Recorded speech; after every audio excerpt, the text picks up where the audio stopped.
ನಮ್ಮ ಹೆಸರು ಗಣಪತಿ ಅಂತ. ನಮ್ಮೂರು ನುಗ್ತಳ್ಳಿ ಅಂತ. ನಾವು ಸುಮಾರು ನನಗೆ ಒಂದು 8 ಎಕರೆ ಜಮೀನು ಐತೆ.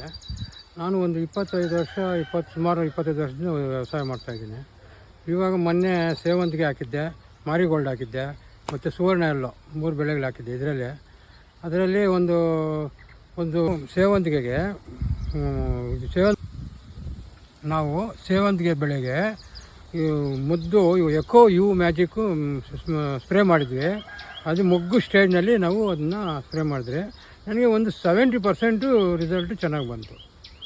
ಚೆನ್ನಾಗಿ ಗ್ರೋತು ಚೆನ್ನಾಗಿ ಬಂತು. ಮತ್ತು ಹೂವು ಮೊಗ್ಗುನಲ್ಲಿರೋ ಇದು ಟ್ರಿಪ್ಸು ಅಂತ ಅದು ಸ್ವಲ್ಪ ಕಂಟ್ರೋಲ್ ಆಯಿತು. ಎಲ್ಲನೂ ಒಂದು 70% ಎಲ್ಲನೂ ಚೆನ್ನಾಗಾಯಿತು ಬೆಳೆ. ಅದರಲ್ಲಿ ಒಂದು ಸೇವಂತಿಗೆನಲ್ಲಿ ಅರ್ಧ ಎಕರೆಗೆ ಆಗಿದ್ದೆ. ಅದು 1 ಟನ್ನು ಒಂದು ಕಾಳಿಂದ 1 ಟನ್ನಷ್ಟು ಬಂತು. ಉಳಿದಿದ್ದು ಎಲ್ಲ ಚೆನ್ನಾಗೇ ಬೆಳೆದು ಮಾರಿಗೋಲ್ಡಲ್ಲಿ ಇದರಲ್ಲಿ ಅಂತ ಇದು ಮಾಡಿದ್ದು ನಮ್ಗೆ ಖುಷಿ ಅನಿಸ್ತು. ಪರವಾಗಿಲ್ಲ. ನಾವು ರೆಕಮೆಂಡ್ ಮಾಡ್ತೀವಿ ಬೇರೆಯವ್ರಿಗೆ, ಯಾರು ಇದನ್ನು ಯೂಸ್ ಮಾಡಪ್ಪ, ಸ್ವಲ್ಪ ಕೆಲಸ ಮಾಡ್ತಿತ್ತು ಚೆನ್ನಾಗಿ ಇದು ಮುದ್ದು ಅಂತ ನಾನು ಎಲ್ರಿಗೂ ನಮ್ಮ ರೈತರಿಗೆ, ನಮ್ಮ ಫ್ರೆಂಡ್ಸ್ಗೆ ಎಲ್ಲ ಹೇಳಿದ್ದೀನಿ ನಾನು.